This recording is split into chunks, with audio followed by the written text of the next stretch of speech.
Ġiet imnedija l-iskema Technology Extension Support Program magħrufa fil-qosor bħala TESP li hija parti mill-Programm Fusion, il-Programm Nazzjonali ta' Fondi għar-Riċerka u l-Innovazzjoni amministrat mill-Kunsill Malti għax-Xjenza u t-Teknoloġija l-MCST.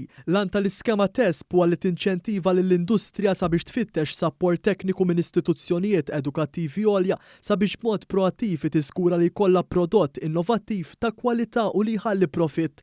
L-entitajiet privati Maltin jistgħu jibbenefikaw minn sa massimu ta' 40,000 euro għal kull proġett fuq firxa ta' 15-il xahar. Kif spjega ċ-Chairman tal-MCST Tonio Portuguese, din l-iskema hija maħsuba biex tinkorpora r-riċerka u l-innovazzjoni f'kull stadju tal-iżvilupp tal-prodott jew tal-proċess.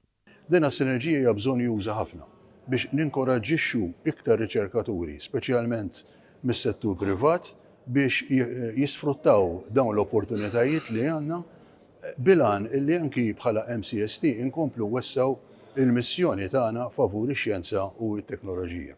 Is-Segretarju Parlamentari Kit Azzoparditanti spjega li permezz ta' din l-iskema qed titwettaq miżura oħra tal-Baġit 2023 biex jiżdied l-investiment fir-riċerka u l-innovazzjoni bil-parteċipazzjoni tas-settur privat bi proġetti innovattivi f'diversi oqsma.